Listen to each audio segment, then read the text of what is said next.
Ellen, acho interessante esse viés levantado pelo Luca e quero te ouvir para ver se você pensa que esse foi o pensamento de Israel. Chegamos num ponto, talvez, em que essa precisão é possível.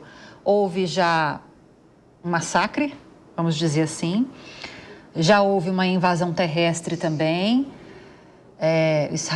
Os soldados de Israel já conseguiram ocupar por terra boa parte do território e daí, com um mapeamento mais preciso, foi possível fazer um ataque como esse em que 3 terroristas, entre eles o Sinuar, apenas fossem atingidos. Você acha que esse é o viés que prevalece?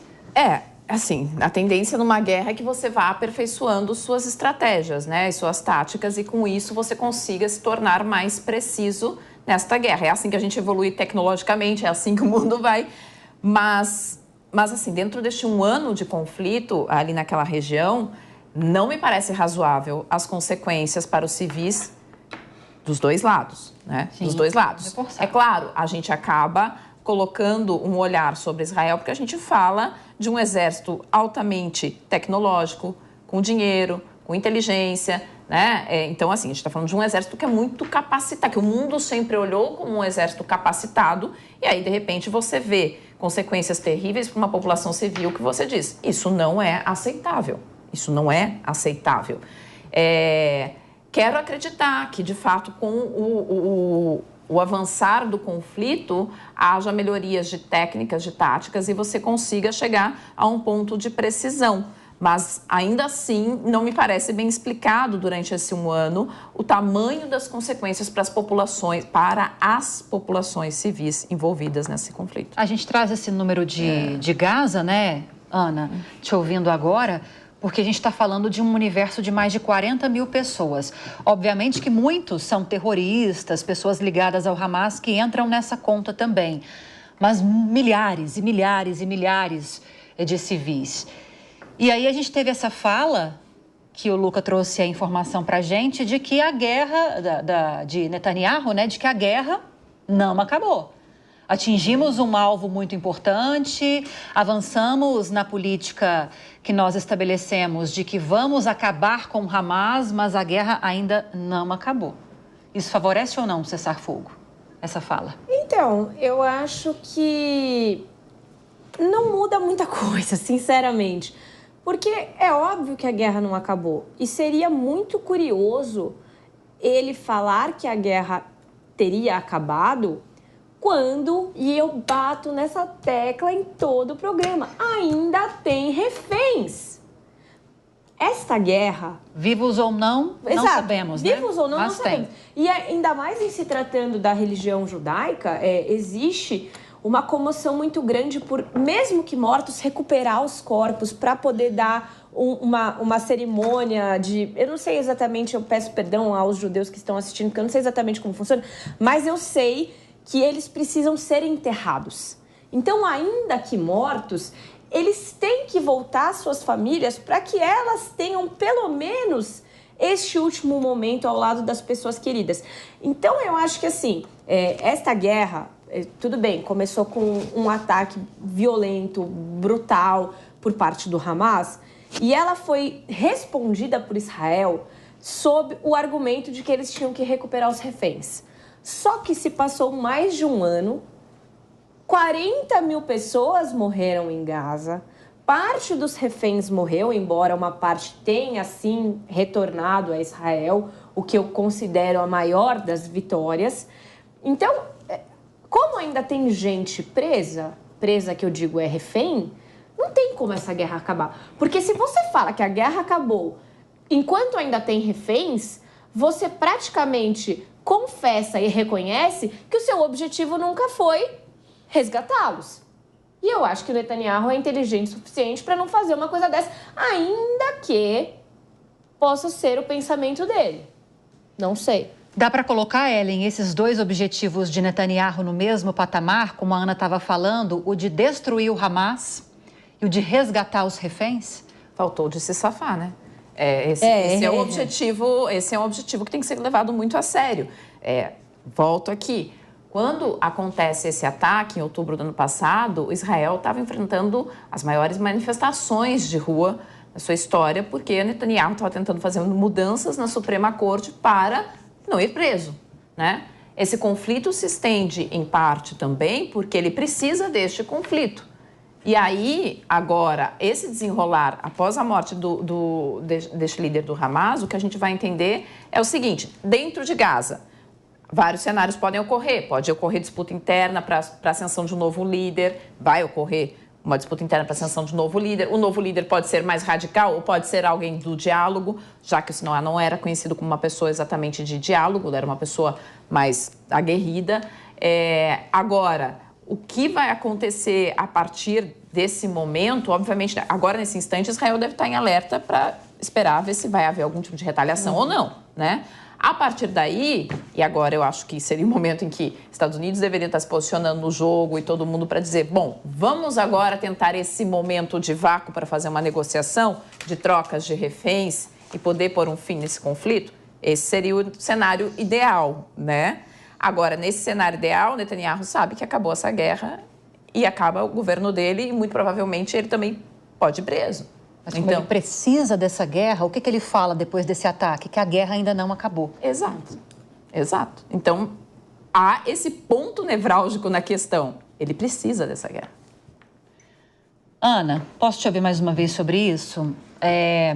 Quando ele fala que a guerra não acabou, quando ele diz que a prioridade é resgatar reféns, quando ele diz que a prioridade é não só enfraquecer, como também, ou principalmente eu colocaria, destruir o Hamas, no fim das contas, nós não temos nenhum desses objetivos 100% cumprido.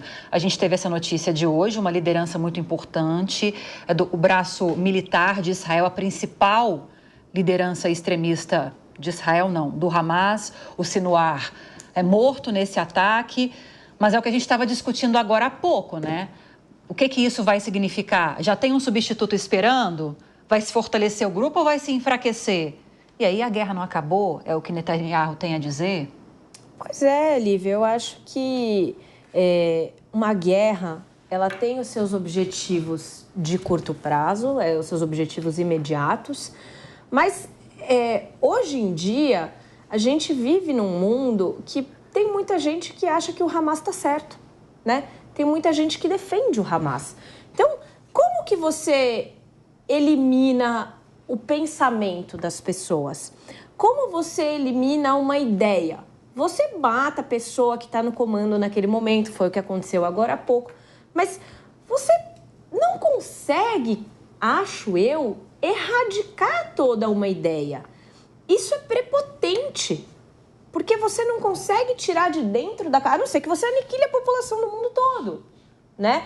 Então, eu vejo como muito inconsequente você ter como um objetivo fundamental destruir algo que não é só físico, mas é uma ideia, é um pensamento, é uma linha que você pode até chamar, alguns podem chamar de política, eu acho que é só terrorismo mesmo, mas tem aqueles que vão achar que aquilo é uma linha de... Como o próprio Hezbollah, né, que muitos reconhecem como